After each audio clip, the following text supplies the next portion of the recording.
That was the best acting I've ever seen in my whole life. Like you. Rip fucking no. 레오나르도 디카프리오, 브래드 피트, 마고 로비, 커트 러셀, 다코타 패닝, 그리고 알파치노까지 이렇게 쟁쟁한 헐리우드 배우들이 출연하는 영화 Once Upon a Time in Hollywood가 개봉을 기다리고 있습니다. 그래서 이 영화 도대체 어떤 영화이길래 이런 대스타들이 줄줄이 모여 만들었는지 관전 포인트 정리해 보았습니다. 1969년 할리우드 잊혀져가는 액션스타 릭 달튼과 그의 스턴트 배우 클리프 부스는 과거의 영광을 되찾기 위해 할리우드에서 고군분투하지만 큰 성과를 거두지 못하고 있습니다. 릭 달튼의 이웃집에 새롭게 이사한 할리우드에 떠오르는 핫 아이콘 로만 폴란스키 감독과 샤론 테이트 부부와 친분을 쌓아 새로운 기회를 노려보지만 또한 녹록치 않습니다. 그런 이들에게 실화와도 같은 놀라운 사건이 발생합니다.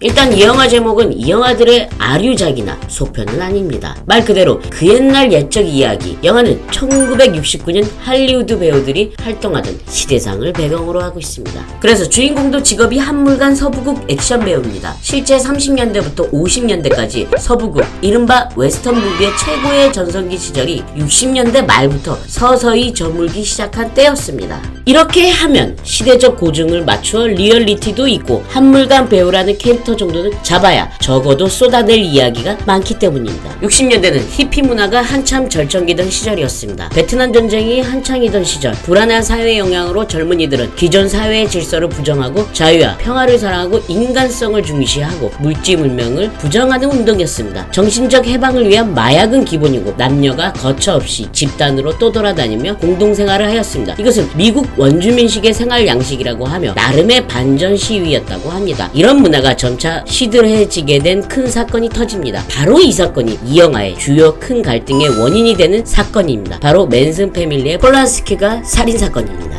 이 사건을 요약하자면 이렇습니다. 찰스 맨슨이라는 개또라이가 있었습니다. 어려서부터 교도소를 들락날락한 전과자에 불과했는데 히피 문화에 쪄들어있는 젊은 집단과 융합하게 됩니다. 자유를 갈망하고 정신적 해방을 요구하며 마약에 쪄들은 집단에게 찰스 맨슨은 제대로 먹혔고 이들 히피 패거리들의 신적 추앙을 받으며 리더격으로 부각됩니다. 맨슨은 이들 히피 패거리들에게 개인적인 복수를 위해 살인을 지시합니다. 그래서 이른바 이 맨슨 패밀리들은 그 집을 습격하여 끔찍한 살인을 하게 됩니다. 그때 살해당한 피해자 중 한 명이 여배우 샤론 테이트이며 살해 당시 임신 8개월이었습니다. 그리고 그녀의 남편이 너무 유명한 로만 폴란스키 감독이었습니다. 그래서 이 사건이 아직도 회자되고 있고 사건의 이름도 폴란스키가 살인사건 혹은 폴란스키 저택 살인사건인 겁니다. 그런데 찰스 맨슨의 지시로 살해하러 간 맨슨 패밀리의 복수의 대상자는 이미 그 집을 팔고 그 집에 마침 샤론 테이트와 일행들 모두 5명이 있었습니다. 그때 로만 폴란스키 감독은 영국의 영화 촬영차 없었던 상태라 죽음을 피할 수 있었습니다. 그래서 임산부인 샤론 테이트를 포함 모두 5명은 무참히 살해당합니다.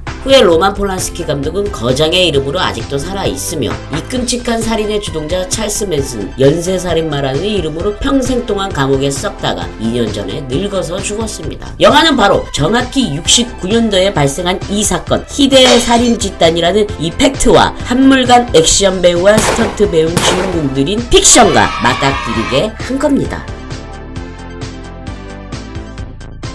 그리고 69년대에 있었던 또 다른 팩트가 등장합니다. 팩트라기보단 실제 있었던 인물, 바로 전설의 액션스타 이소룡이 등장합니다. 예고편만 보고선 어떤 식으로 등장할지 예측은 안 되는데 아마도 주인공 릭 달튼의 동료이거나 살인사건이 일어난 동네 이웃사람으로 등장하지 않을까 싶습니다. 영화에서는 흥미롭게 한국계 미국인, 그러니까 우리나라 재미고표 출신 배우 마이크 모가 이소룡으로 등장하겠습니다. 영화는 이렇게 팩트 사건과 팩트 인물 그리고 적절한 픽션을 가미하여 영화를 구성하였습니다.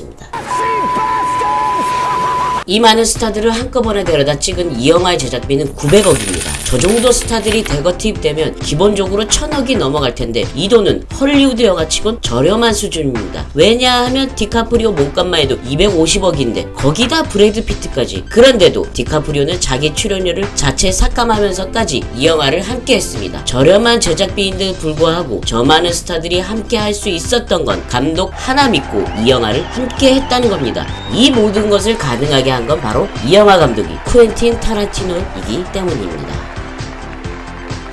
쿠엔틴 타란티노 감독은 저예산 독립영화 저수지의 개들로 이름을 알리고 이제는 이 춤이 쿠엔틴의 시그니처가 되어버린 이 영화 펄프 픽션으로 평단에서도 호평, 흥행도 대박나면서 아직까지도 거장의 이름으로 남아있습니다.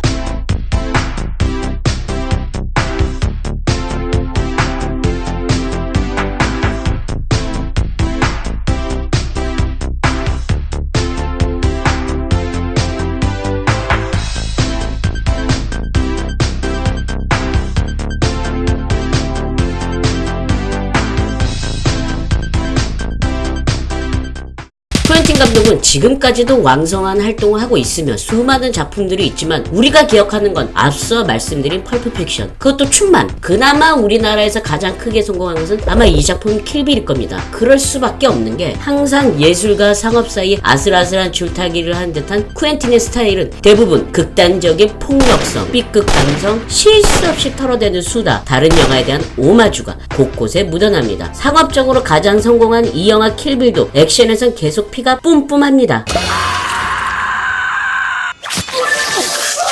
그렇기 때문에 쿠엔틴 감독의 영화는 웬만하면 청소년 관람 불가입니다. 그래서 더 매니아들 사이에서 이런 철저한 마이너 감성을 완성도 있게 영화를 잘 만드는 쿠엔틴에게 열광하는지도 모릅니다. 바로 여기서 이 영화의 관전 포인트입니다. 팩트와 픽션을 넘나들며 쿠엔틴 타란티노 특유의 스타일, 화끈한 액션, B급 감성, 60년대 시대상을 풍자하는 대사들, 그리고 곳곳에 묻어나는 오마주를 찾는 것 또한 이 영화의 또 다른 재미일 겁니다.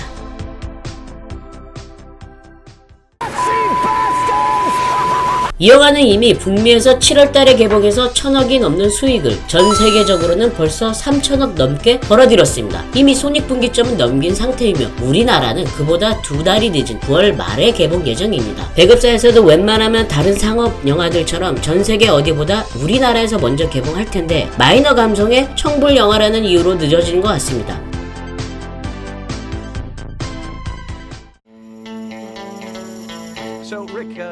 과연 이번엔 킬빌처럼 우리나라에서도 대박이 날지, 아니면 금방 극장에서 내리고 매니아들을 흥분시키고 평단에 호평받는 저주받은 걸작으로 남을까요?